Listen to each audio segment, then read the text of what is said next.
What's up, zookeepers? It's your boy, Brandon. Yeah, my wife's listening. She thinks it's funny to say that. They might be able to hear you. It's a pretty good mic. Anyways, we had on Jonathan Shannon, returning champion, for our first episode recording back in person to talk about the 1994 classic, The Shadow, starring Alec Baldwin. And boy, howdy. Woo! Anyways, as always, if you like what you hear, follow and subscribe to us on either Spotify or Apple Podcasts. It helps a ton. And then if you like what you hear, you want to get in touch with us too, you can always tweet at us at Podzooky on Twitter, or just email us at podzookipodcast@gmail.com, and we'll read it on air. But let's get to that shadow, right? Fun times.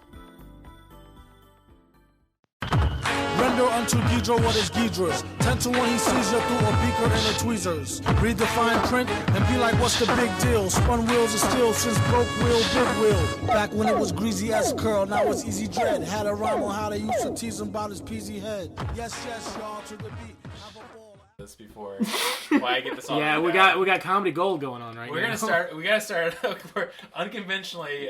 Let's just start it now. We don't even have to start the podcast. You start recording. We gotta start this really quick. Okay, welcome to Podzooky, the world's only Christian podcast about everyone's favorite series, Left Behind. No, it's a lie. We talk about monster movies, but usually not. We're gonna break fast again on it. Is that how you'd say it? We're gonna talk about The Shadow. Don't worry, but we have a special guest. I'm one of the Kaiju Hollywood bad boys, Brandon Kirkman. I'm another one, Luke Evans Flip. I'm your third Hollywood Kaiju bad boy, Martin Felshman. And oh my God, it's our special guest. Everyone, give it up for Jonathan Shannon. Whoa! Hey, that's me. I'm the special guest. Okay, the reason I had to start this recording immediately, we're rushing as quickly as we can. You need to tell us the story again. So I had a friend that was talking about masturbating to Topanga from Boy Meets World. Now, this is growing up, so this is in the past. This is like, he was the same age as her, roughly. This isn't like a weird creepo thing. But, was it at least high school Topanga? Yeah, like the elementary I'm school assuming. I didn't ask. I didn't go up after the show and like for details. No, but it's better. You get to think better of your friend. The crux of the story is that he had the most real crux, baby. the most beautiful euphemism for boobs I've ever heard. He called them sloppers. Jesus, he's either a serial killer or he's never had sex, nor will he ever have sex. It's either option. I'm sorry for your friend, especially if he listens. Thank you for listening. I feel like there's a third option where like maybe the only bare boobs you've seen have just been like a real pair of sloppers. That's true. My mom's got some real sloppers on her. Let me tell you. The more I say it out loud, the more it feels like it should be a term that's like known. Like I know it's not, but it makes more sense than other ones. You kind of understand it. Yeah. I think it's not so much like how the boobs look, but like what you would do with them would be really sloppy. Slop them around. It feels specifically like Sloppers feels like Porky's. It feels like it's supposed to be like a boner comedy from the 80s. Yeah. Sloppers, starring Dan Aykroyd and... No, Dan Aykroyd again. Just Dan Aykroyd. Aykroyd, and he plays his evil twin brother, Dan Aykroyd, in that. It's like that. To see some sloppers. It's like that subreddit trashy boners. Like, ew, that's gross, but like, it's awakening something in me. Hell yeah. This, I think the saddest note is I got involved on Reddit, finally got on my phone because they have really good Common Writer Reddit. And I was like, I got That's a sentence you just said. Yeah, of course that's why you join Reddit. Yeah. That's the most Brandonism I've ever heard. Yeah. And then also I'm in right activist groups too, the most important thing.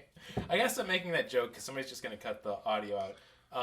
Now we can do the real intro. We're not going to do a whole intro again, but we're recording in person for the first time. In studio, back at Brandon's house. Yeah, Brandon's basement. I realize I just did the hang loose sign. No one's going to see that. I just now they can they can feel it though. Yeah. I had a guy that I work with. We like after work yesterday, a bunch of us went to a bar.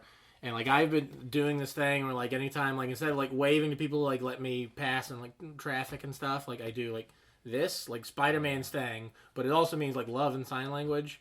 Oh, but I think I like more that is, like, Spider-Man and Doctor Strange's thing. Because when people aren't looking. And also Sailor Moon does it, too. Oh, yeah, she does. She does, you're right. So that's the thing we all connect on. Like, oh, right, okay. Yeah.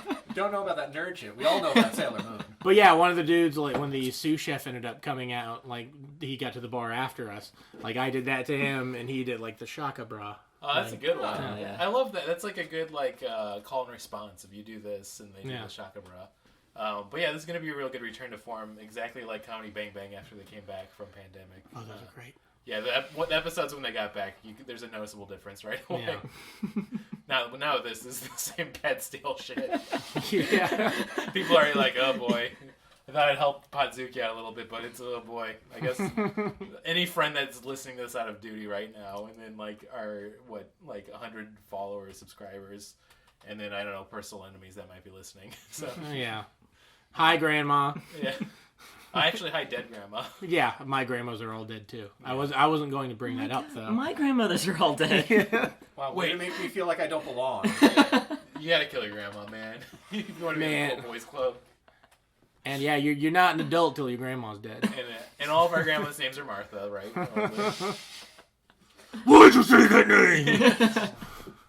Could you imagine having anyone write that dialogue or put that in a film, and then you want to watch 4.5 hours of another film they made as like it's supposed to be good? Oh man! But it's like, you know, when you first start writing stuff and you write a script and you'll be like, and you know movies where they like improvise stuff and then you'll like write like the actors could just come up with something further than this. Yeah, they could ad lib it. I'll get Will Ferrell for this part and he'll be really good in it. That's what they did with The Shadow. Holy shit. Yeah. That had to be what they done. Oh, God. Okay. Yeah. As Brandon mentioned earlier, we were talking about 1994's Alec Baldwin vehicle, The Shadow. Yeah. You don't remember it because it came out the same year as like The Lion King and The a bunch of Mask. other. Yeah, The Mask, a much better comic book pulp sort of movie. And then Jurassic Park. Yeah. Yeah. And I think the most important thing about The Shadow is that it's like an old franchise from like pulp magazines and radio, and they're trying to like reboot it for a modern audience, or at least modern in 1994. But nobody fucking knows who The Shadow is. Like even by I think like probably like 1960, nobody knew who the fuck The Shadow was. Oh yeah, anyone who cared about the Shadow was definitely dead by this point. Maybe Yeah. they're trying to go after like the kids who had to sell the merchandise. So it's like, oh, Peepaw loved the Shadow. Actually, I did this thing last night with my Google Home that made me laugh. Are you recording? Yeah, we're recording. Can I text my sister? I forgot my phone on her rock. Oh yeah, go ahead. You can come here. You have fun. Don't worry, it's Podzooky. There's no quality. Yeah. Nothing for it's quality Barbara. control here. Hi, Barb. Hi. I'll probably leave this in the podcast, so we'll see. It worked anyway. I had to like. Yeah, that's actually perfect timing. Oh yeah. Okay. I have a Google Home Mini, and that's why. Hey Google, when was the Shadow created? Shadow the Hedgehog's initial release. Okay Google, thank you. Thank you, Google. That.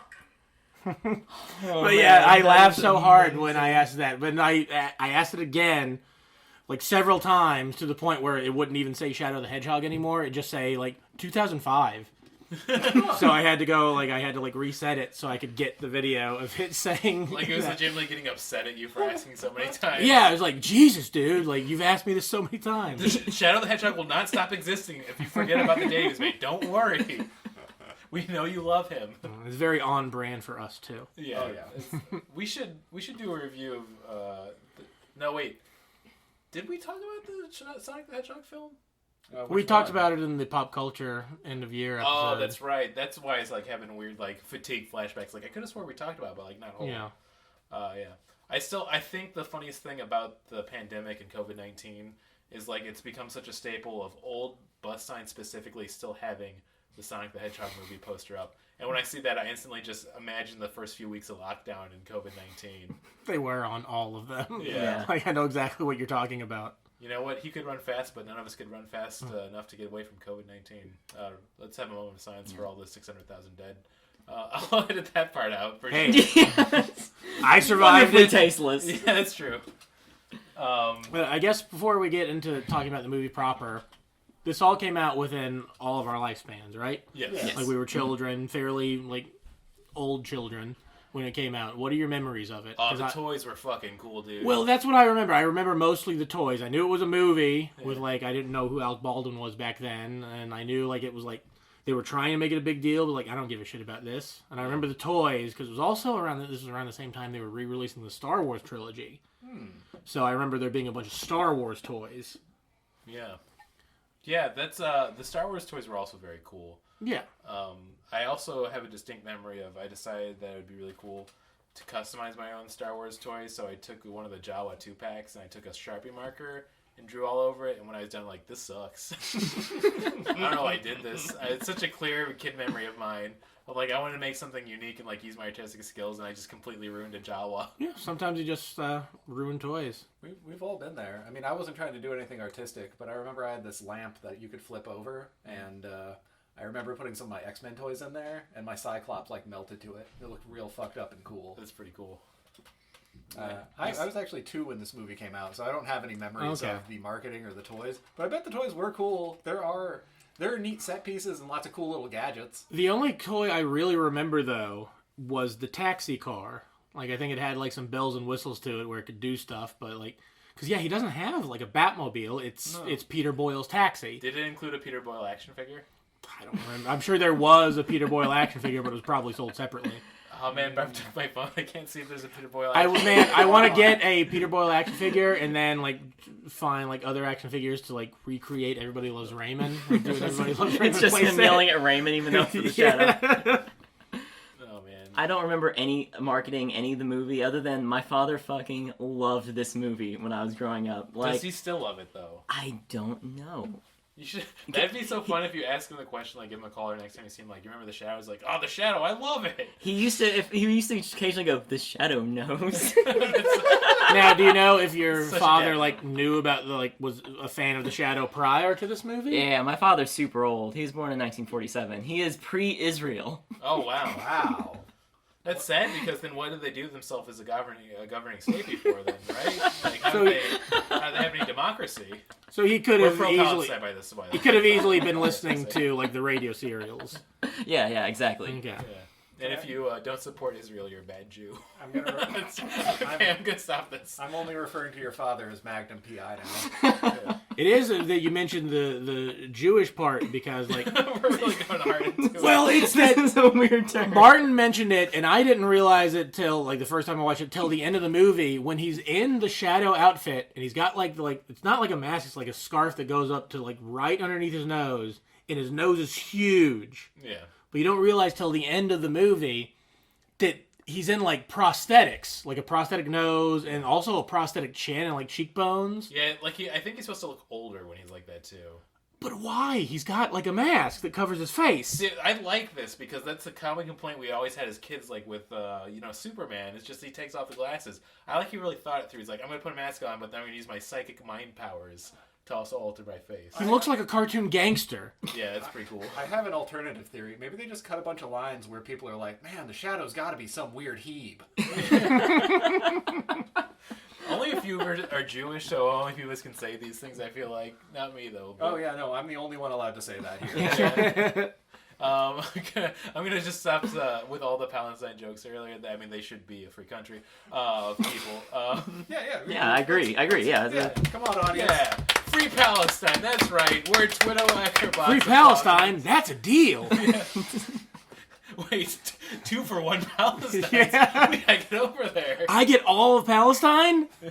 This is just turned into I think you should leave sketch, which I think is going to be all of our recommendations. I mean, this episode. I think this is an appropriate start because that's how they introduce the Shadow in a painfully racist scene. Oh, my God. yeah. It's- He's immediately, the opening scene of the movie is, what's his I wrote Thailand it, name? I wrote it down before we get to Taiwan. that. I love that you have the text at the bottom to tell you where it is, and it just says Opium Fields, Tibet. I'm like, Yeah, this is gonna be a Tibet. wild ride. Jokin? Jokin. Just Jokin. No, Jokin. It's Jokin Phoenix. But yeah, I am he embarrassed is for this podcast. he is the head, That's how you know it's real again, baby. the head opium dealer in all of Tibet. Yeah. Like he's cornered the market on opium in Tibet, and that's where opium comes from, apparently. Yes. So this is one thing that a very funny realization I had is like he has this long hair and he's like surrounded by all these beautiful women. Wakes up in a fur bed surrounded by So many beautiful women that are all touching the other beautiful women. Yeah, which is, I mean, it makes sense. But my favorite thing is, like, I had this realization, like, this motherfucker looked like the Scorpion King. And then I looked up the director. The guy who made this film, Russell Macaulay, he directed the Scorpion King, too. He loved doing that scene so much. He's like, I gotta do this again in the Scorpion King. Well, it's just, like, this is the hero of our movie. immediately shown to be a bad guy, and he even kills like his he brings a guy in James Hong. who's like fighting against his opium army or something, and then he's going to kill him, but that dude takes his like numbers man, his right hand man, hostage, and threatens to kill him, and like, you were like a father to me. Shoot through him anyway. Yeah. And so he kills like a guy who's like a father to him. But why? Like, why? I think they should have made it to where like Alec Baldwin was like the right hand man, so he was still a bad guy, but then he was betrayed by the head of the opium gang, and then he gets shot, and then that would make sense why he gets taken by the good guys to that monastery where they teach him how to cloud men's minds, whatever the fuck that means. It's such a 90s move of being like, if you were this major drug dealer supporting that, like you said, as a henchman, that's bad enough, but I like the 90s, like, no, we gotta go all the way. You gotta show that if he has darkness in his heart, he's just shooting James Fahong here, so. I'm down for him being a bad guy, because I think that's what his arc is supposed to be. Like, he has to forgive himself for all the terrible stuff he did. Yeah. But they don't really do that, other than like they kind of show it a few times vaguely, but that's not really established as like a thing. The bar is real low for a white man to go back to being a hero. Yeah. Once again, it's the early 90s. Like, it was higher back then. So they go to this place, this palace that just shows up out of nowhere, and they're like, well, you can see it when you unclear your mind, but he can see it. Right. So he's like so focused on killing. Yeah. He has a completely clear mind already. Yeah, it's beautiful. It's how do we feel about the young child with a man voice? That made me think of that Star Trek: The Original Series episode with Clint Howard, the Corbomite maneuver. It was like, "This is Tranya. I hope you relish it as much as I." And then he sounds exactly like that, but it's like a 6-year-old Clint Howard delivering the lines. My favorite thing. So, like, basically, what was the mystic's name? Tolik, I want to say? Something like that. Something stupid. It begins with T. It does begin with a T. Yeah. You only see him for like 15 seconds, so... Yeah. I like how loose this episode's going to be, because remember, I took my phone, and usually I'll have the Wikipedia up when I gotta check facts. We're going 3-7, baby.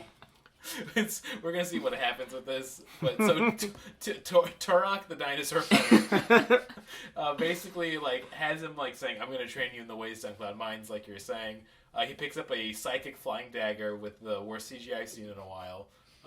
Okay, so I play around with 3D modeling, and for 94, I think it's okay. Like, Okay, 94 is true. like, For 94, I think it looks pretty good because they at least took the effort to like put a texture on it. Yes. Yeah, Yeah. They like, clearly thought it was going to be cool because it's in the movie a lot. Yeah. I mean, let's be honest. A flying dagger that can bite you and has a cool head. I was talking about the Shadow's arc. The knife is his fucking arc. That's true. Yeah, that is true. Yeah, that's It actually, if this was a better movie, that would actually be really good writing. To be fair to the movie, that knife would have scared the shit out of me as a kid. Yeah. Fair enough. Yeah, I can see that. Not as a adult, did I scream the whole time as out there? When I watched This this, hold me down. It's So- not real. when I watched this movie, it just kept reminding me of that scene from the Power Rangers movie. Oh yeah. When like the sword talks and he throws the sword to like I think cut down like bricks that are above the bad guys or something. Yeah. This may be a little bit early for Moth RuPaul's Drag Race.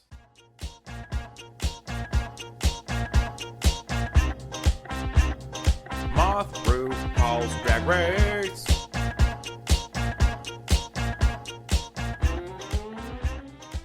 But No, we're there. You said that you invoked the name. was anyone caught a little bit off guard by Alec Baldwin's like initial outfit where he's like completely shirtless but he still has a girdle on? Yeah. it's real weird. Because I think this is when he was making his transition into the Alec Baldwin body we know, the dad bod of nowadays. But I think he still had that kind of buffness of like the late 80s when he's doing more kind of bigger films. Which scene are you talking about? Where I'm talking the very beginning. top, He's got like a real big belt that just covers his entire midsection.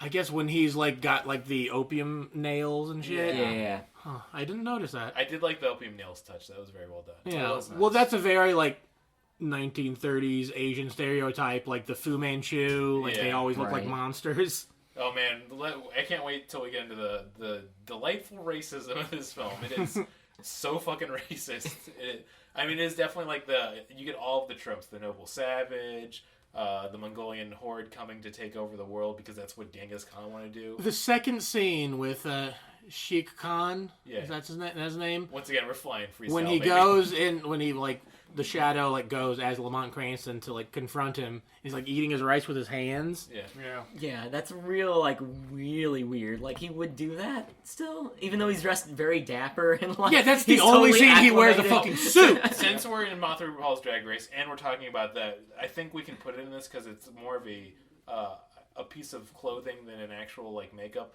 That beard was so bad looking. Oh my god. It looks like they literally took like 3 pieces of felt and glued it on his They face. literally spirit gummed the fakest looking beard I could imagine. Okay, well, I guess, we are getting ahead of ourselves. We got, like, Shere Khan, who's the bad guy. Right.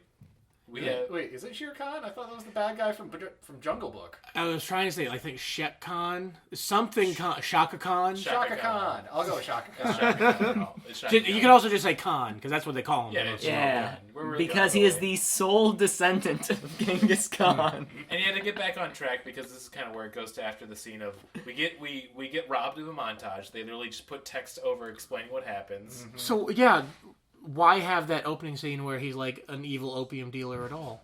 Yeah. If you're not going to show the montage where he learns how to be a superhero. Yeah, here's a fun fact. In 1993, Alec Baldwin had a rider in every contract that he worked on where he needed opium to film a movie.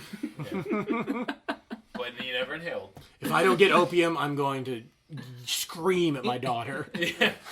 You don't have a daughter yet. I will one day, and I won't forget. And I'm going to call her Little Piggy. Let me tell you. Do you guys ever listen to those calls? They are brutal. They're real bad. It was also private life stuff. I mean, Yeah. It is. who private- hasn't yelled at someone in their family at some point? Who hasn't yelled at their daughter? Let us bring all of our daughters forward for Podzooky and yell at them. Our new segment. To get back on track, though, so we get introduced kind of... I mean, it's a little out of order, but we can skip over the whole part where they have the whole introduction of the Shadow. There's a mobster. It's a classic, like, opening takedown. Yeah. Like the opening scene of Batman, which it's This clearly... movie has a bad case of the not Batman. Yes, Yeah. so this show makes it try to seem like he's such an edgelord Batman, but he is nowhere near as edgelord as Batman because he kills people. Batman permanently paralyzes people and just leaves them in the streets. Way darker. Yeah. But I do think the opening scene is important because it gets to, like, the vagueness of the Shadow's powers. Yeah, that's Like, very true. You can never, like, he's either, like, he can do anything, or he can do nothing and he's completely inept. Yeah, he's a real Gary Sue, if you will. Sorry, I got Reddit on my phone recently, like I was saying, so it's ruining my language. Everyone's a Sigma or an Alpha now, too. I know that's not how it works. Also, those don't exist to begin with. But yeah, his powers go anywhere from he can kind of be invisible, but you can only see a shadow, to I have made everyone an indentured servant of mine. That I can His summon greatest inside. power is gaslighting.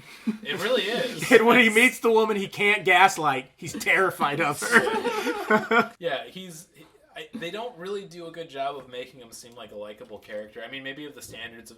I think it once again goes into how much capitalism has been rotting our brains for decades of, like, I think we're supposed to like him just because he's, like, a playboy billionaire or millionaire. Here's the thing, I could get past that. Because, Yeah. like, Batman is that, but you've got this opening scene seeing him be, like, a horrible monster. Yeah. And he only becomes a good guy because, like, some dude forces him to.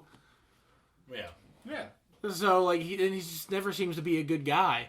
Yeah, he really does. Even when, like, okay, he stopped some gangsters from killing a doctor, and they were going to kill him because he was witness of them killing a police officer. The only good thing that happened in this film. Oh, yeah. Okay, maybe... I wanted that one out, ACAB. He kind of falls backwards into this whole plot to save the city. I just want to tell everybody I now have the Wikipedia back, so we will be remembering the names as this goes, which is very good. I also should do more research. Oh, and also the doctor he saves, like, he makes him become, like, he owes him a life debt now. It's... Yeah, he's a terrible person. He didn't save him just because he was like, oh, this is out of the goodness of my heart. It's like, no, there's something I need from you. You're going to be one of my guys now. Yeah, and they make them wear this ring, this like A huge red ring ring. Huge, ugly ring. that will just flash. Yeah. like flash on and off whenever the shadow needs them, but that's such a conspicuous thing. Well, I think it's the funny thing is the ring's so huge because if you look closely in some of the scenes, there's text written on it which says, "My life was saved by a shadow," and all I got was this lousy ring. Yeah. Which, Incoming alert from the Shadow Ring. The Shadow needs your assistance now. and this will explode with your fingers. Get to the closest pneumatic tube. Whatever happened to manic tubes? I think the tubes are still in New York City. They just haven't been used for forever. Somebody should follow up cum. That's as far as I go with that bit. His life really is just But basically the shadow 1984. has like this incredibly elaborate crime fighting system through all of New York City that he hardly seems to use. Yeah. No, it's just there because Batman had something like it. Yeah. Oh, and when he does get like a cop who works for the Shadow sees something, so he writes about it on a note, takes it to a pneumatic tube, and that gets sent to the pneumatic tube center, which is like one guy taking in all the notes, and then he contacts the Shadow at his home, which means the Shadow has to call his taxi driver to take him to his Sanctum Solarum, I think is what he called it. Yeah. Which is not in his house for some reason. No. It was just like in the middle of the city, hidden underneath a secret staircase. And then he's got a little tiny TV screen for the dude in the pneumatic tube center to tell him, like, there's been a murder in this hotel. The Shadow should go there. What kind of a life debt do you think the guy in the pneumatic tube center owed him? He came in the tubes. I think he's just the guy who really loves pneumatic tubes. I mean, once again, Nowhere else would he have such control over them. Thank you, tube boy. Yeah. And the movie really does like to explain everything that happens. Like, there's one scene where they're about to introduce the main bad guy. They're like, the guy's like, "Oh, is this a mummy?" And he's like, "No." And he goes, "Well, wait. Where's it from?" And he goes, "No, mummies are from Egypt, silly." And I was like, who doesn't know this? Yeah. I mean, there's that, but it's also, they totally don't just come from Egypt. Lots of countries have mummies. And daddies. Podzooky's back, I baby. think the male mummy is a dummy. Oh, nice. Okay, I think this is as far as we go with this. Now we have names again, so his love interest is Margot. That's good to know. Oh yeah, Margot gets introduced before they introduce the villain, right? Yeah, Yeah, I a think. little And I kind of like her performance. Yeah, Yeah, I she like was the character. fine. She's like, she's strong-willed and confident, but also kind of scatterbrained, kind of a ditzy person, Yeah, but capable. I would have really loved it if they gave her more to do. Yeah, I do too. Other than just going down to City Hall and doing research and then saving the Shadow from. His stupidity. Yeah. Well, I don't know if we can get into it now, but that fucking dome. Oh yeah, we're gonna get there. Yeah. Yeah. What was it for? It's just a big wet trap. Why were the Water controls inside of it? Yeah, that's very, very poorly designed. That's Dr. Tim Curry's patented suicide room. Okay, we haven't even gotten to Tim Curry yet. Yeah, let's talk about. So we have two scientists. We're about there in the story. Yeah, it's listen. It's all kind of relatively close by itself. We're not gonna do this movie beat by beat. There's no reason to. No. It didn't respect our time, so we're not gonna respect its time. You know what? And we're introduced at about the same time to these two scientists working on a bunch of war crime makers, or as we like to call them, Two weapons. competing scientists, right? Two competing scientists, which are played by Ian McKellen and then Tim Curry. Ian McKellen is the Dr. Lane, and then Tim Curry is Dr. Claymore. Ian McKellen is Dr. Lane, and I think he has dementia. No, so this is a really bad story plotting, is that they reveal towards the end of the film that he's been put under the spell of Khan as well to help him develop the But that weapons. hasn't happened yet. Yeah, no, even before that, he can't recognize colors. Oh, that's I think. Oh, he's colorblind, I think. Yeah, which I think is it's the- supposed to be He's colorblind, but it's also he's gives some other weird responses to the Well, he's things like, that "Oh, Margot asks him. Margot, have you eaten dinner yet? It's of course, it's 2 a.m. And he's Yeah. hasn't touched his sandwich, and that maybe isn't working too hard, but he can identify color. Because he's, Margot brings up to him, no, this is red and this is green. It's oh, I've got to remember that. He needs to get a checkup. He needs to see what's going on. Yeah, I just don't know. This is a guy who is literally inventing the atomic bomb, and he doesn't seem to have his whereabouts Yeah. I guess that's maybe more like a pulp sort of thing, like the scientist who's so busy sciencing and the rest of the world just doesn't apply to him, autistic. Yeah. That is what it is. Yeah. We figured it out. That trope. They just didn't know what autism was yet. Yeah. And the other scientist is horny for Margot. Too horny, I would say. What's his name? Tim Curry. I know Tim Curry, but what's the character's name? Oh, they just called him, I think, like Dr. Lane.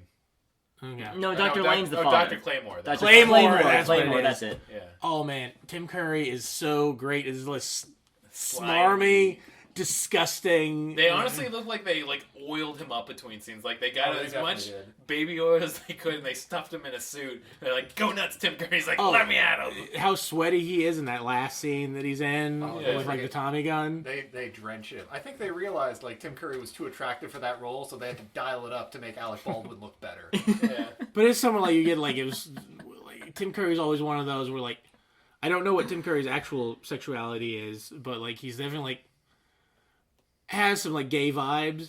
Oh, yeah. I guess. I'd be upset if Tim Curry was straight. Yeah, but that you've got him hitting on the daughter, but I guess he's just so gross seeming. Yeah. Yeah. Also I shouldn't tell people what they should like. Tim Curry, if you're straight, that's fine. I'm not gonna judge you. But yeah, it's they instantly just established him as a super slimy character. We already mentioned earlier too. We kind of introduced to his taxi driver, who's Peter Boyle, who's also got a life debt to him. And then we're finally introduced to Mr. Khan, which I got the name here finally, which is. I think it was really stupid. Now, because this is someone who was trained in the arts of clouding men's minds by the same master that taught the Shadow. Yeah. Yes. But since we were robbed of a montage, we didn't get to see them at the monastery together and have some sort of relationship, so we would actually care about this stuff. Yeah. No, they skipped over everything. I would have been way more interested in seeing how he even set up any of his secret bases, fucking anything. Yeah. Showing the contractors coming to make the spinny room dial. There's a lot of ball bearings. He's like, we're gonna use them all. Oh yeah, and this is he was at the Shadow's at the monastery training for 7 years. Yeah. Yeah. And then he came back to New York. But how long after him coming back to New York does the movie take place? I think it takes place 7 years after that thing. I don't know if he trains for 7 years. He's just back in New York after 7 years. They just gave him a title card. Even if he trained, even if he were training in Tibet for only 7 years, that seems like a short amount of time. He's got that opium. Yeah. Yeah. It's so let me see where we're kind of right now with that. It makes sense. Some really great scenes. Khan immediately knows who the Shadow is. Yeah. Oh, we're not going to talk about him fucking with that security guard? Yeah, oh, yeah, he fucking killed, I was so upset about this, Ethan Phillips, who plays Neelix on Voyager. I love that guy. Oh man, I'm glad he killed him then. He's Neelix. I like Neelix. He's fun. It's his own fault for not taking the shot. He has a solid minute where this dude just has a completely uncovered face and his gun is pointed right at it. Yeah. If a guy walks out of a coffin, you shoot him in the face. You know what? I wonder if they're working on this IP. They're making this to be marketable to families. Kids are gonna love it. They have toys. They have video games. And the script writer's you know what kids loved? For suicide.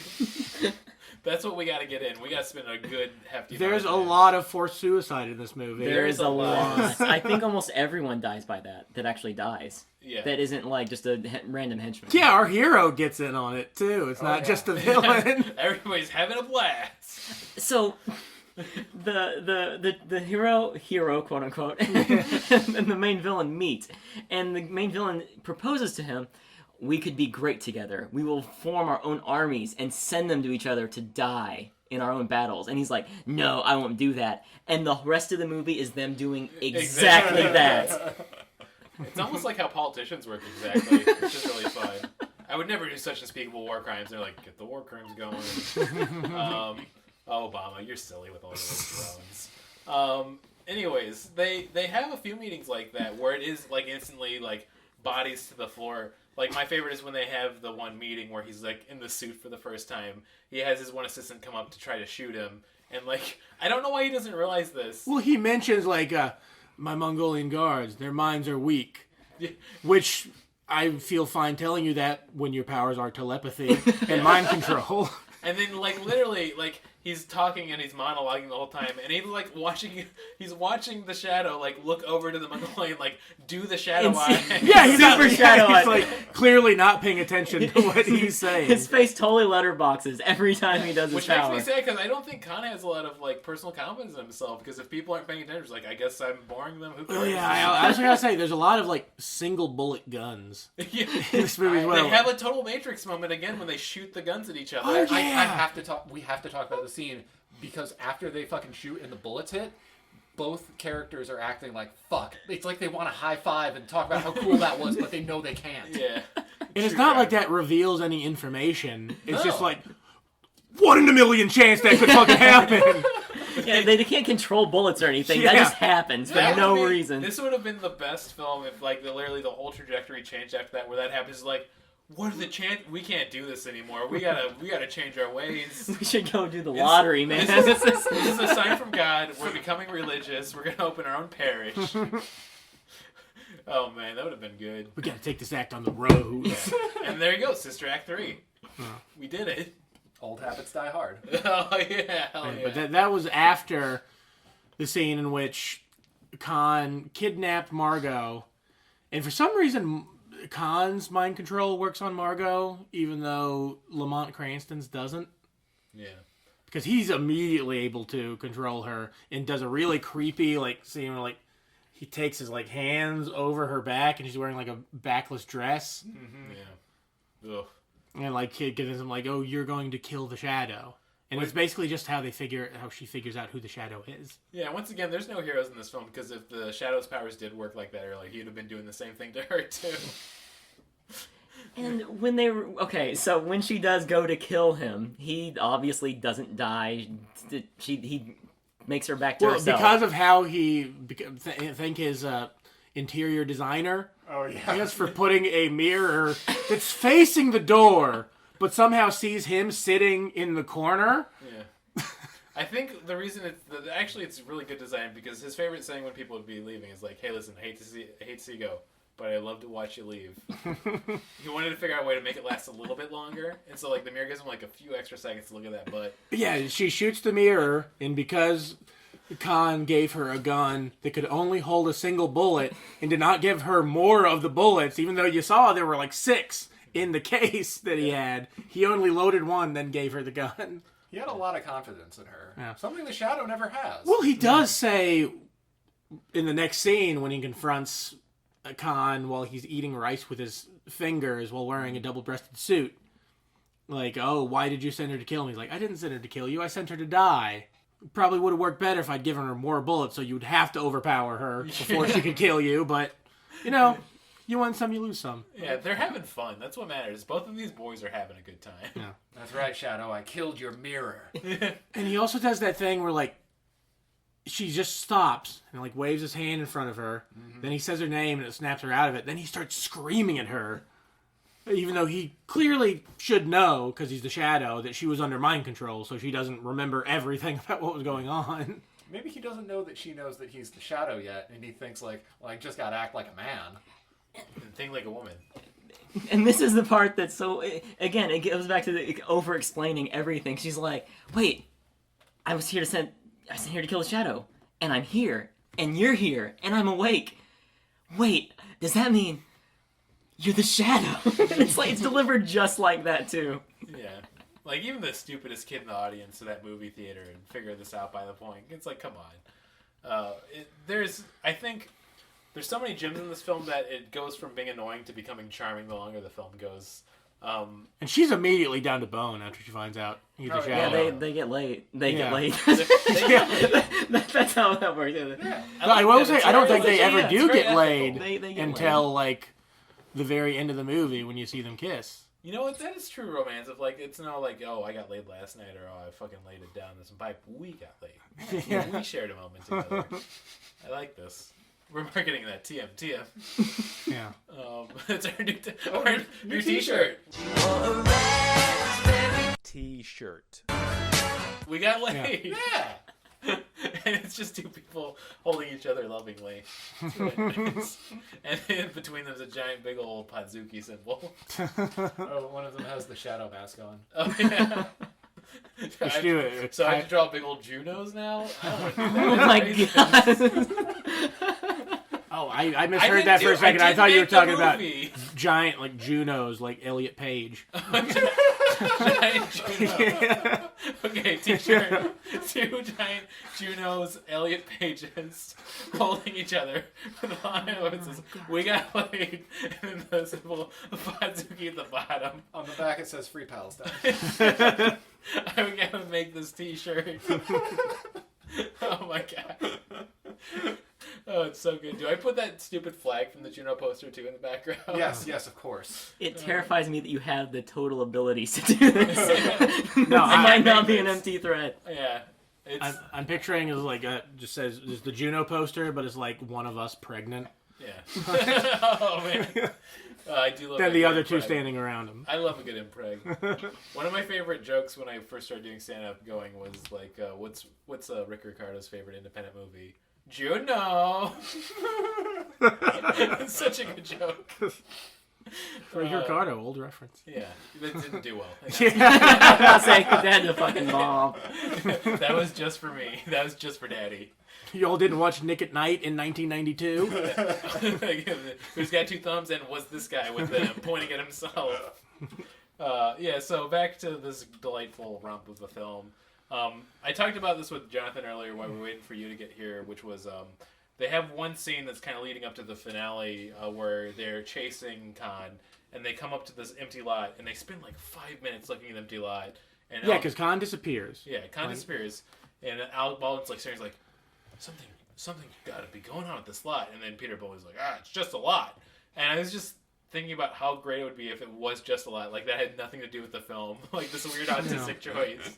Well, it also shows that like how these powers work, because like you come to find out that like it seems like in some scenes like like the Shadow's power is like he's invisible, but he's just invisible. He's actually there.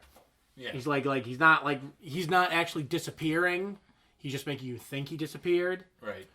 I heard them describe his powers as like the only thing that's left invisible is the shadow, but there are scenes where it's like, oh no, it's just like you can kind of see where his legs are in some water. Yeah, but He turns into the Lost Fog monster for and you can see if you see a shadow and you shoot it with crossbows instead of a gun. Even though later on they shoot the shadow with a gun and it doesn't do anything. Yeah.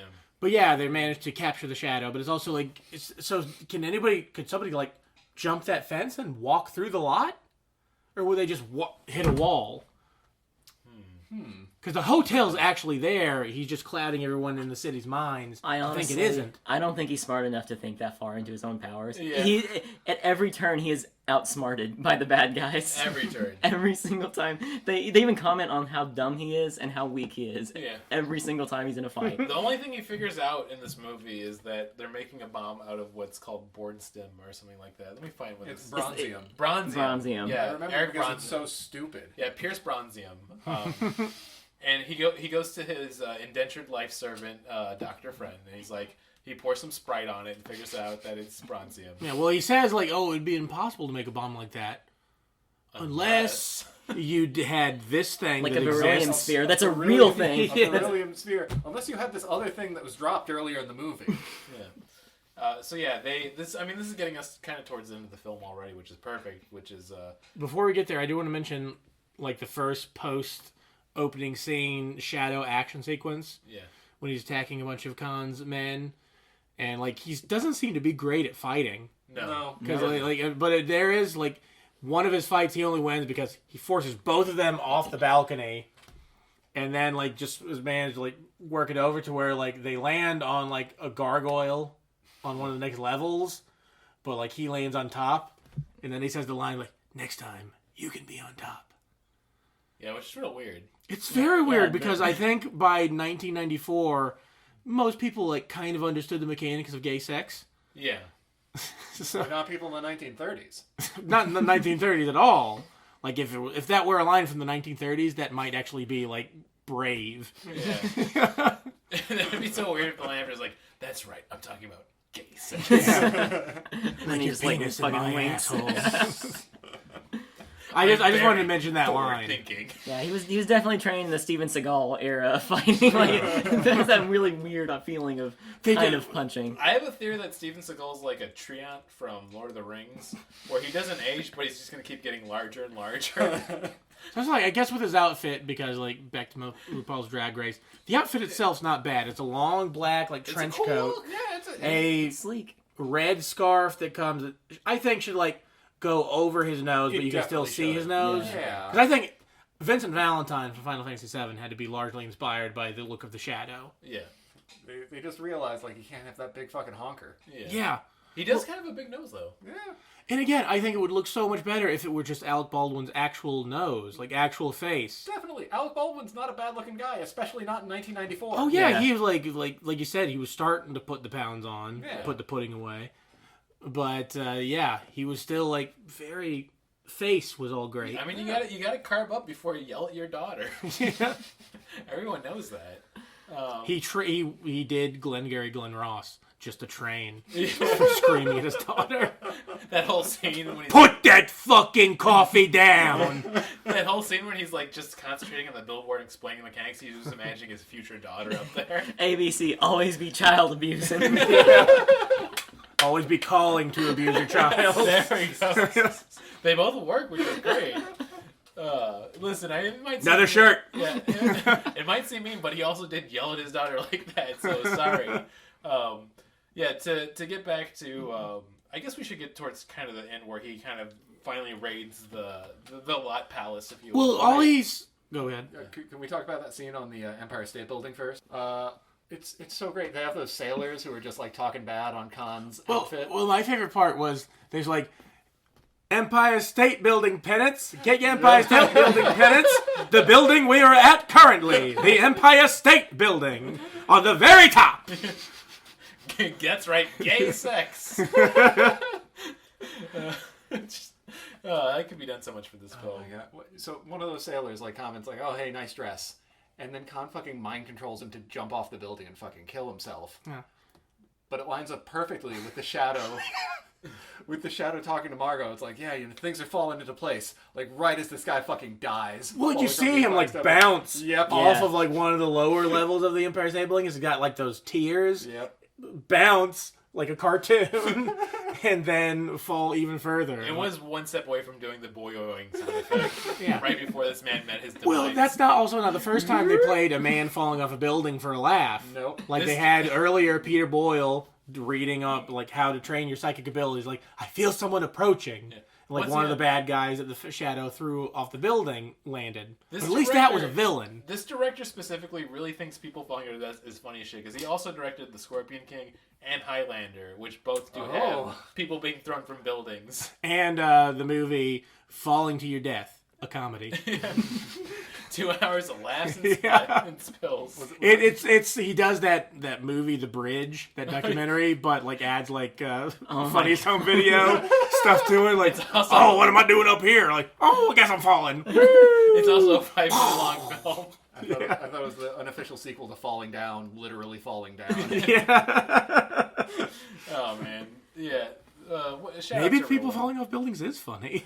I've never seen it. The way they play that scene before he falls is like his friends are like screaming like, "No, come back, buddy!" It should be scary. Yeah, and it's like, and he's like, "I don't know what I'm doing," and then he just jumps, and then it immediately cuts to being a comedy beat, and it's so good. The comedy dialogue itself is very weird. Like Yes. there's a scene where these two dudes are guarding, they're two army dudes, and they have an argument about eating hamburgers.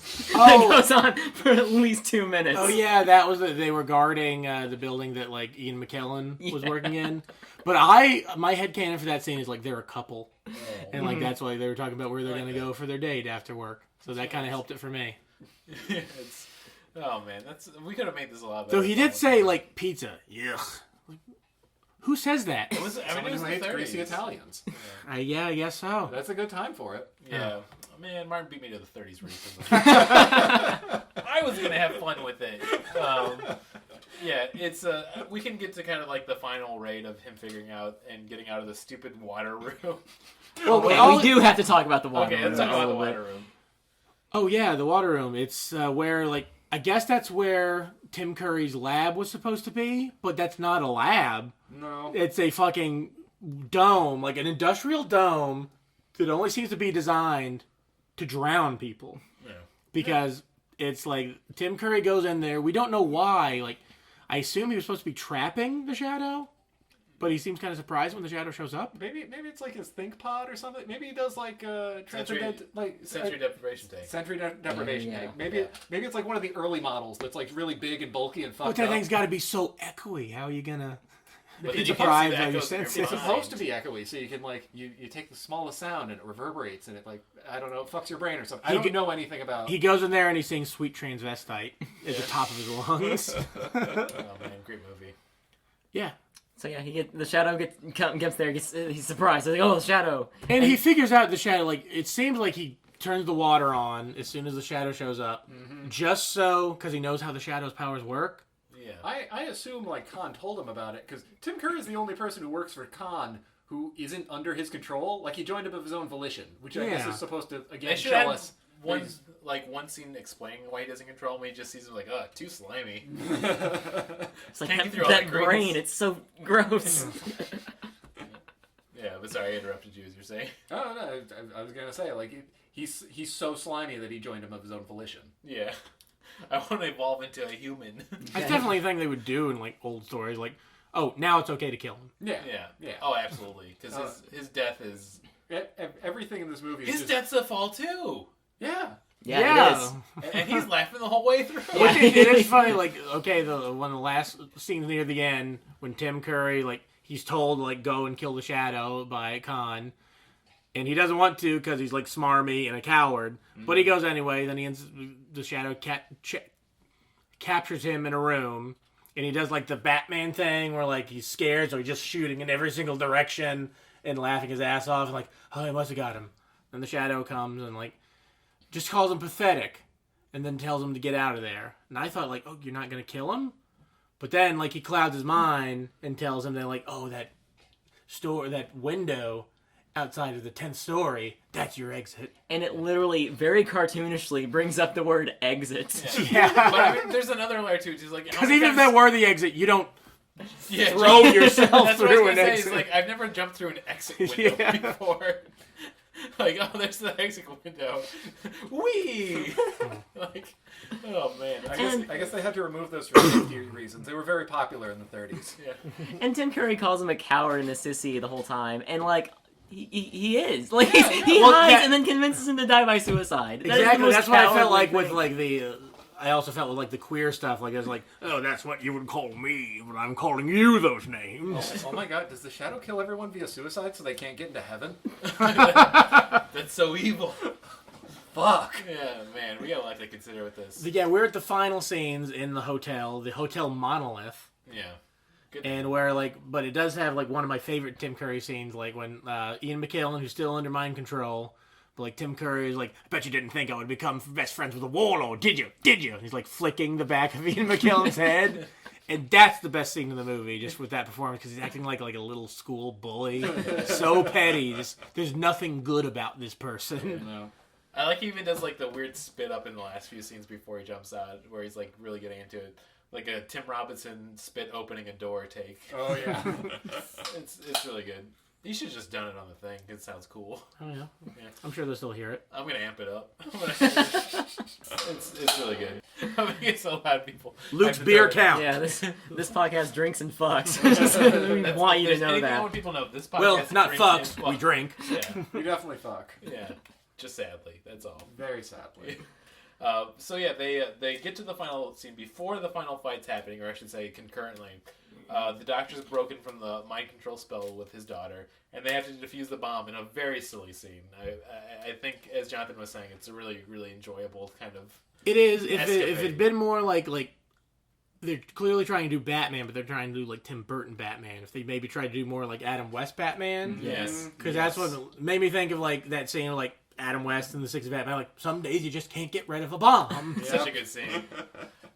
They're trying to they're trying to defuse the bomb. It gets I guess loosened from where it was being held, and it's rolling around. They're like, "Whoa, gotta get that bomb!" I do think it's crazy though that they set the timer on the bomb for 2 hours. Yeah.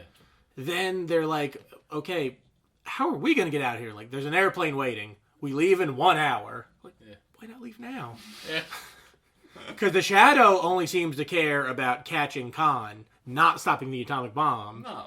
Because when he confronts Khan in the room with the atomic bomb, instead of trying to get rid of the bomb, he follows Khan. I'm sure he saw the very like comically large timer. It's like, oh, I got an hour to do this. Sweet. Yeah. It's gonna be fun. Yeah. It's like, I have a haircut. I'm a suicide you real good, boy. But yeah, to get back to a stupid callback, which is when he couldn't identify the color of his shirt, they get to the bomb, and right before the doctor clips the wrong wire, the daughter's like, "No, green wire," and we're like, "Haha, funny." And Also, it gives her a reason to be there. Yeah. She doesn't clip it though. She just holds it. Like She just pulls it. How does it happen? Like it doesn't seem like she pulls it. It just seems like she's just like, it's the green one. Yeah. But it's so weird to me. Yeah. That whole scene feels really weird. It's such a weird long joke to not be that. Well, it's funny. also, at first I was like, because like we mentioned the bomb is shaped like a giant wrecking ball. Yeah. And it falls down the stairs, and then it's heavy enough to where it bursts through an elevator door, but like the gate for the door manages to catch it so it's doesn't fall down the shaft.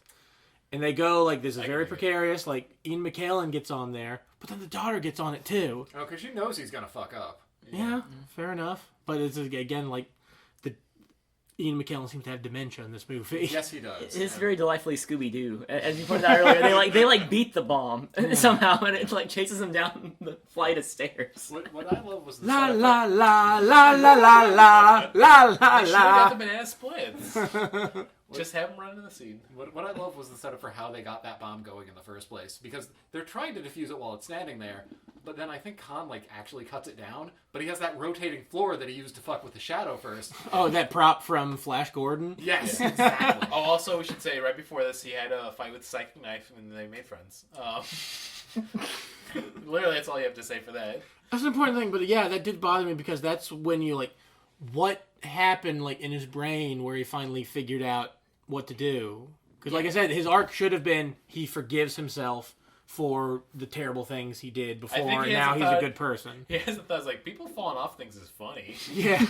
And then I was like, dude, I agree. And the knife agrees. Yeah. I think he had to change his like mental perception of himself to just be like a big mommy knife, so the knife would be like safe and secure. Yeah, Right? suck on that knife titty so you can He feel decided to be a gamer and get good. That was the plan. He's like, all right, I I'm get gonna good become with this. a professional gamer. Emphasis on the gay. One thing I should say, we mentioned a few times before we get to the very end of this, Alec Baldwin's voice, the whole movie, is set to this voice, no matter what he's doing. It's very Jack Donaghy. Yeah. And this voice laughs a whole lot. Yeah. he got jokes. Sorry, I just came back from a funny movie. Yeah. You know, the one where the guy falls off a cliff. I think Bing Crosby was in it. Because it's the 30s. And that's the decade we all live in together. So yeah, into the film. Once again, a weird, gruesome humor tone to the whole thing is they get into this huge mirror room, and Khan thinks he's winning. And then I guess the Shadow decides that he's very strong psychic boy now. That's the only way I can explain it. Like, they don't have any, like, realization or, like... Well, Khan asks him, like, right before the very climax, like, what are you doing? And I was like, yeah, I'd like to know that too, because you don't really know what he's doing. He's making a bunch of mirrors that don't seem to be in the same room as the actors explode. And then I guess his psychic powers become, like, godlike, basically. He shatters every mirror, and then he gets, like, one piece of glass, and it goes right into the Khan's head, which I just assumed he was going to be dead, but then they cut to the scene afterwards where he's been lobotomized inside of a loony bin. That's the only way I can put it. It's movies. Which I didn't, like, that's awful, but I didn't have a horrible problem with it until they revealed that like his like admitting doctor was a shadow man with one of those big rings. And then it becomes like a weird kink almost of like some type of terrible fetish this person has of controlling these people's lives. I mean, it's like, okay, he should be in jail, but you clipped him. You took away his pineal gland. I know that's not what they were talking about, but that's like... This isn't From Beyond. Yeah. Which we should watch eventually. Jonathan brought this up earlier. You know what? I think the Shadow is edgier than Batman because he lobotomizes his rogues gallery and puts them in a fucking mental institution. That actually is really bad. Like Batman paralyzed people, but you're right. Maybe Shadow is more edgelord. Yeah, because Batman's like... That's literal hell. I'll put them in the asylum and let them do their thing. Shadow's like, I'm gonna lobotomize him. The evil Superman did that a few times. And the movie really plays up that scene like it's funny, too. Also, once again, They Yeah, 'cause really make fun of dissociative also, once identity again, disorder. a mechanical violator, Hikaider. Because, yeah, he's Say his shouting, full name, show I'm respect." the last living descendant of Genghis Khan. And like, I'm Napoleon. Like, I'm Mae West. I'm another. Yeah. I'm gonna keep up this bit though, like I was saying since that last episode. Anytime we say it, I am saying the full name. It is Mechanical Violator Hikaider. You never say just the first name. That's disrespectful. But yeah, they have a real quick scene after the whole lobotomized villains put away into the asylum, where it's just him, going on a date with Margot and being like, "Hey, you're real hot," and give him a kiss. And then there's like a shadow running away, and like it's crime. He's like, "I gotta go do the shadow thing," and then the movie's over. Real weak ending, I gotta say. Yeah, well, I gotta say, the costume looks okay. The prosthetics are stupid. If they gotten a sequel like they wanted, they probably would have toned that down at least. No, make the nose bigger and bigger each sequel. But it's also, there was like, they would have like certain shots that were clearly like the hero shots. Like, I think the biggest one is like when he gets in the hotel and you see him in like his. He's not wearing a cape, but he's got like a cape. Yeah. It like billows. What is it? Whatever it is that's billowing. I'm not really sure. It's just this extra jacket. It's like a double scarf almost. It's like if this were like you were drawn like manga style, that would probably be cool, and it makes sense because it would have been like the coat. Once again, Kamen Rider V3 does have a double scarf. Just want listeners at home to know. There's a lot of scenes where it's just like, this looks cool, but it doesn't add anything to the movie, so it just feels like, why is it there? Like, Yeah. you didn't put any thought into it other than, I'd like to see this. We can't just have a whole film of people jumping off cliffs. But yeah, that literally is the Shadow. Yeah. So I think we should get to the reviews of this. Anybody want to kick it off? Does anyone have really strong Shadow feelings? I'll kick it off. What are we doing?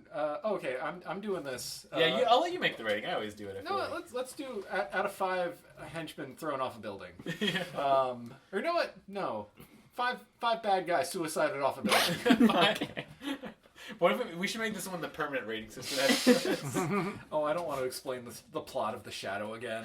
We're gonna have to include a suicide hotline number. yeah. Actually, we put, should. put that in You here, should definitely please. do that. It's in real life, it isn't as funny, but It's in the not. Shadow, very funny. Yeah. At least to the Shadow. Yeah, In the- and con. In the Shadow, suicide is the only. Oh, no, what? Suicide. There is one gag I liked in this where the cab driver is like driving a couple and he's like just not fucking caring about the rules of the road. And as soon as he gets called on his ring, he's like, "Get out!" And they're like, "Thank you." All right, I give this movie 2 villains being murdered via suicide out of 5. I didn't like it. There are lots of little bits throughout the film that I thought were fucking great. Again, I love the bomb. I love all the suicide. I love all the people being thrown off of things. I think Alec Baldwin kind of handsome. I don't think he's necessarily right for this, but it's like there are lots of little things. If you have any interest in seeing this movie, try seeing a condensed version on YouTube. Don't fucking watch the whole thing. He's a handsome boy. I will give a 3 out of 5. And yeah, this movie I found pretty inoffensive. Like I didn't hate it, and I enjoy it more probably after talking about it for over an hour. But I also wanted to mention one like effect that I really liked. It's a dream sequence that the Shadow has. Where like he He's a goes, big pair of sloppers. yeah. He kind of does where like he like starts digging into the skin in his face, and he puts his hand like underneath his face. Yeah. And like it's so cool, and the effect it's practical and it looks really good. Yes. And like, but then like he rips his head off and he's like Khan, and that part's stupid. Yeah. I was hoping it was going to get more 30s racist, and he was just like, not even like just I had a dream where I wasn't myself. It's like I had a dream where I was Asian. It's terrible. Yeah, Just with a screaming- horrible beard. Just screaming, "Oh no, I'm Mongolian!" I eat with my hands. I'm going to hell. This is the US of A. Yeah, I forgot about that line, which is great.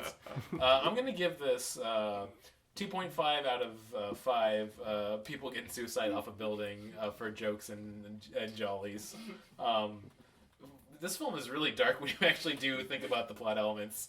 Because it's a perfect down middle of the road. I don't feel like it wasted my time, but it's also not a good film. I didn't hate it, but also it's not like fantastic. It's one of those things exactly where it has to be like talking about it with your boys, watching it together, having a good time.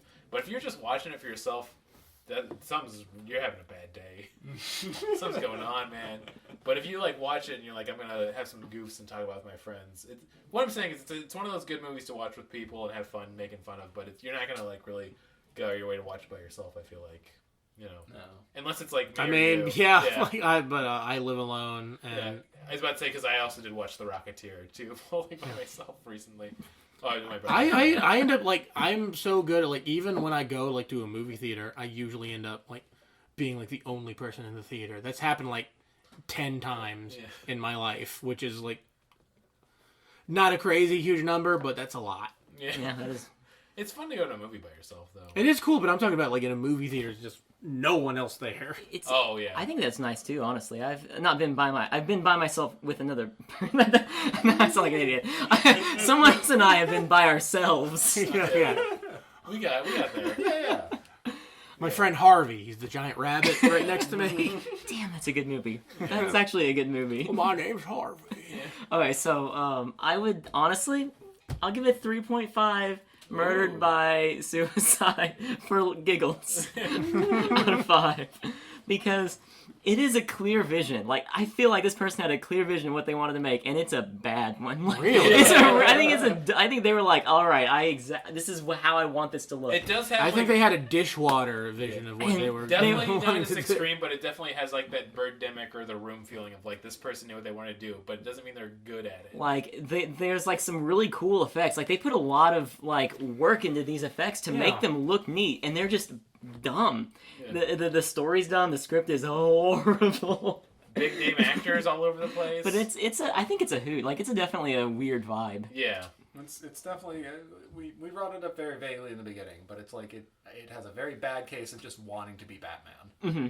Absolutely, and this is why I'm excited that next episode we for sure have to do the Phantom now. I will say, this is one of those things. Like if I ever get sent back in time to like 1991, I would in 1994 I would go see The Shadow.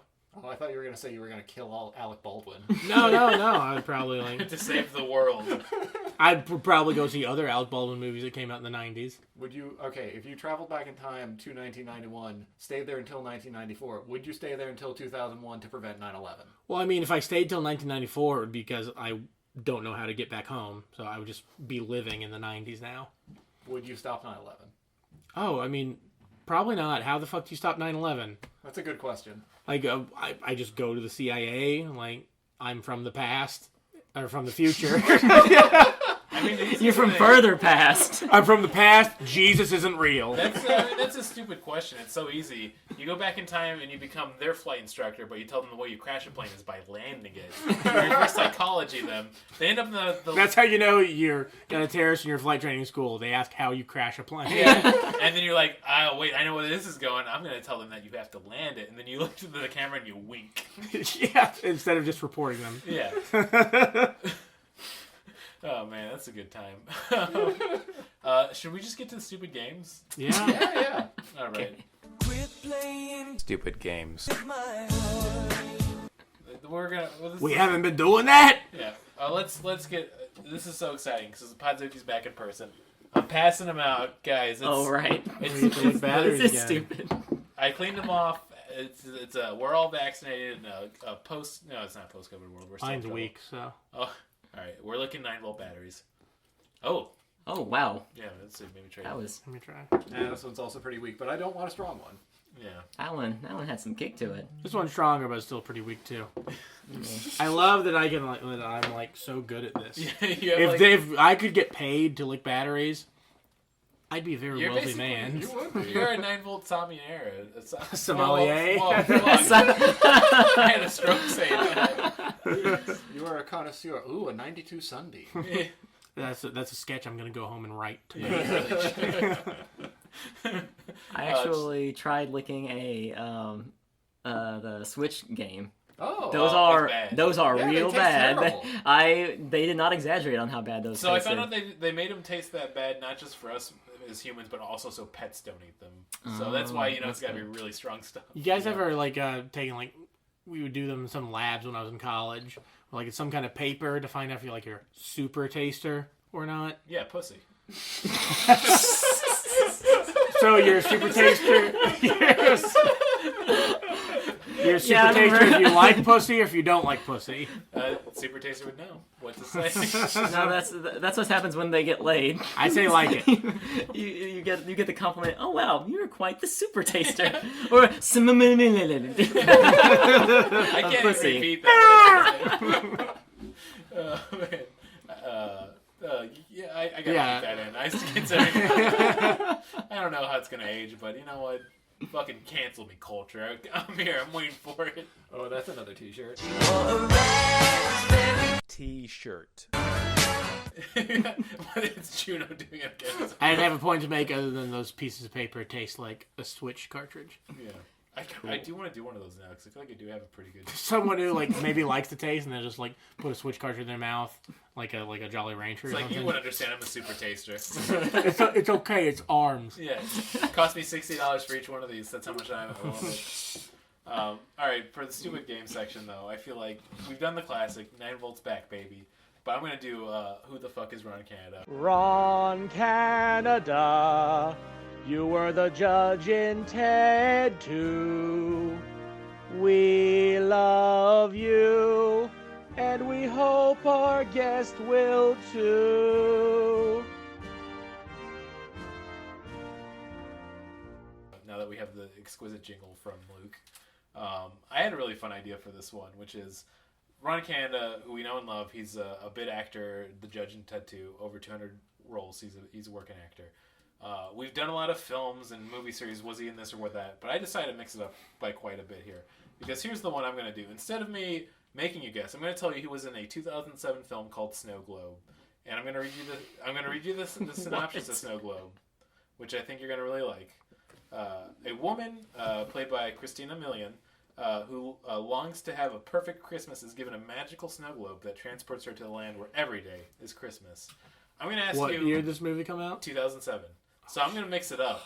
Instead, I'm going to have you guess what shitty Christmas channel made this movie. Was this A, a Lifetime movie? Was this B, a Disney Channel original? Or was this C, an ABC Family movie? C, ABC Family, final answer. I'm also going ABC Family. I was gonna say Hallmark, but that wasn't an option, so I'm guessing it's not. It's not that. I should have done Hallmark. I'm saying Hallmark would have made more sense than what was your first one? Lifetime, right? Lifetime does do a lot of Christmas movies. They though. do actually. I'll guess Lifetime. What the No, hell? don't humor me. But a lot of them are more like human dramas. They Like, do. they're not no, good, They but do they're- get ridiculous for the Christmas ones. But Hallmark A gives Christmas better choice. Rape, a Lifetime movie. That could actually be an honest, real one, but I mean, different title. Well, maybe it is the title for one of them. Yeah, you both got it right. But I'm going to give it to Jonathan. Actually, he's the real winner because Hallmark would have been a better faking.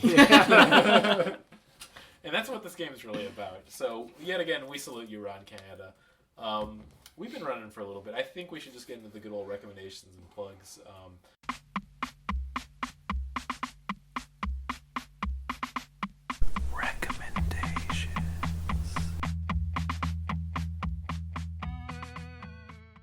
And does anybody out of the gate have something you want to recommend right away? Is it going to be the same thing I'm going to recommend? I want to recommend the Shadow pinball machine. They made They had a whole entry about it in the Wikipedia, which I thought was funny. Yeah, I can't remember what company it was, but if the Shadow pinball machine based on this movie is a really good pinball machine. The launcher, it's one of those where it's just a trigger. And it looks like one of the Shadow's silver-plated Berettas, which is a thing we didn't get into.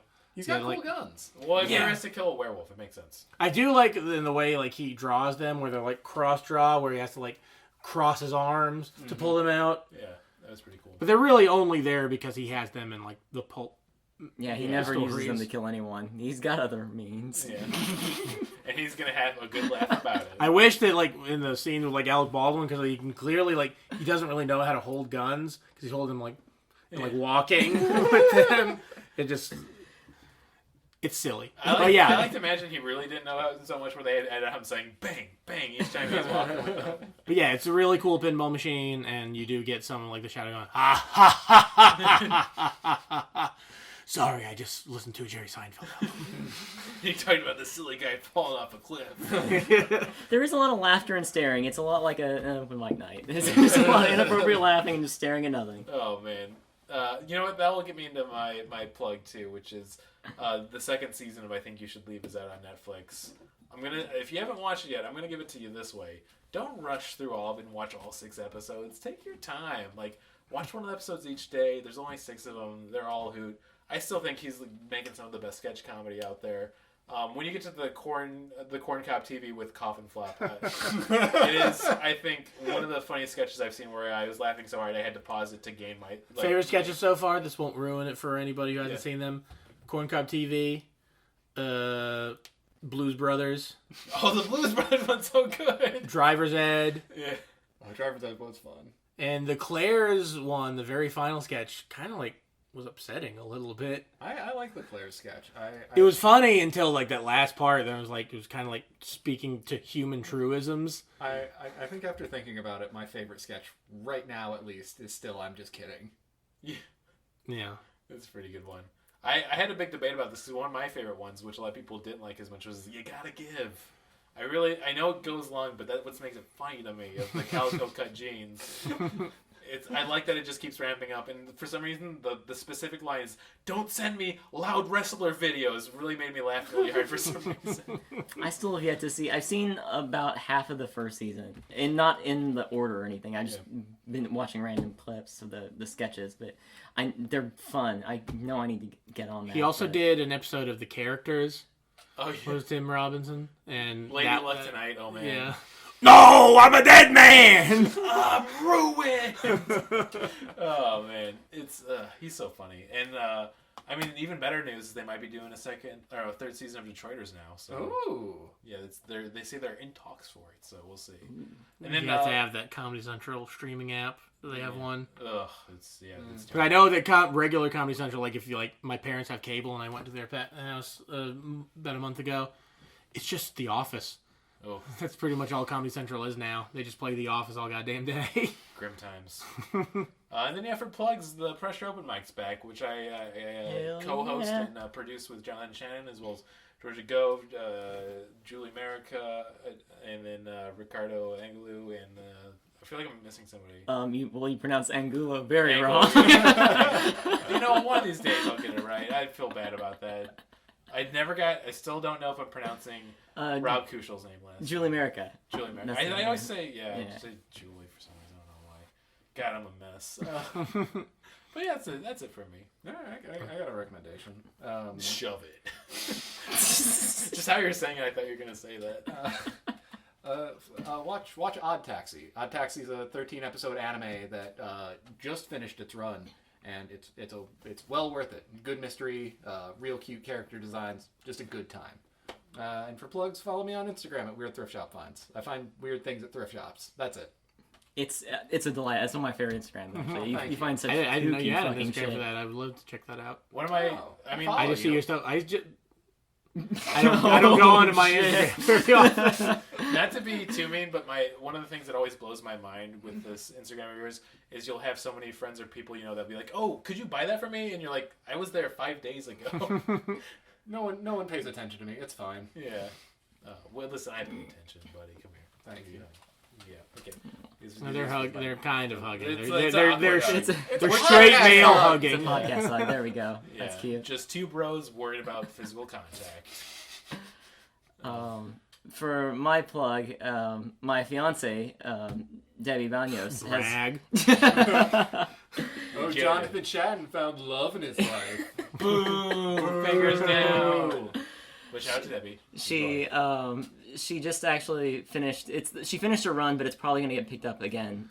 She did a show called American Side Effectos about her mother after they've come over to America. The sort of trials and tribulations and horrible system America has in place for trying to be naturalized. Yeah. It is funny and it makes everyone cry at the end. Aww. Yeah, I see that. It's beautiful. I did the sound for it too. It has 2 songs, Ennio Morricone's The Ecstasy of Gold, and SpongeBob's Drunken Sailors. That's really good. Yeah. I mean, one thing I've always liked about Debbie is she's a fantastic actor, but also has a great sense of humor. So, yeah. I gotta make it because I missed her last play too. So I hope it gets picked up and I can be a good friend and support. Yeah, I'm really pumped for it. Yeah, I'm almost 100% sure it's gonna get picked up. Yeah. Hell yeah, big Debbie fan. Yeah. Cool. We should get her on the podcast sometime. Yeah. Yeah, I'm sure she'd be down for that. Yeah. We'll have you here, but you just have to sit in the corner saying nothing. Yeah. He has to make sure she doesn't say anything that will embarrass him. Yeah. That's very true. Yeah. Oh, he's leaving. But yeah, that's... She'll constantly look over, terrified, too, every now and then. He did the pinball. Oh. Yeah. I didn't have a plug, but I am going to plug Les Sud, the restaurant I work at in Roscoe Village. It's like just up the street on Roscoe from the Jewel Osco and Mariano's that are there, really close to Belmont. We're a good restaurant. Yeah. Le Sud? Yeah, Les Sud. Le Sud. Like Okay. it means it's French for the South. Oh. Although we're more like a Mediterranean restaurant. Okay. Have you ever brought someone like a plate full of broken glass and they're like, "You're lassoed"? Okay, that's where we in the podcast. No, I've not. That's the cut. I've not had the opportunity to do that. Though I did one time, was working grill, and I dropped like it was the first and the only time times I did it, and I dropped like a plate because it was too hot, and then it got all into the line, so I had to take everything out of the line and fucking replace it. That sucked. I'm so sorry. Yeah, I hope you got a lot of... Working in kitchen sucks because like it's so easy to just feel like the dumbest motherfucker on the planet after like something unavoidable happens. Yeah. And you're always in a rush. Yeah. Oh, yeah. All right, well, I think... It's okay, though. What's going to make us feel better is we're in person, so I think it's going to work this time. Are you all ready to try the sign off? Yeah, sure. All right, here we go. We're going to get it perfect this time. 3, 2, 1... You're gonna like the way you fuck. I guarantee it. Oh, that's beautiful. That was beautiful. We were all wrong, though. Yeah, but also, we're all right. We were at the same time, but we said different things. Yeah. Was I it really I thought or about you? guessing. Yeah. I was like, I don't know if I know. But you said you, right? Yeah. I was hoping I could get away with it, damn it. But I said you as well, so that means Martin's wrong. No, it's supposed to be I, because we're supposed to be like a fusion. For a while, it was supposed to be we, though, wasn't it? I thought we like vetoed. I don't I think we the ever answer said now we. is to say they. Yeah. They got laid. You're gonna like the way you're gonna like the way it fucks. I guarantee That it. sounds frightening. Yeah.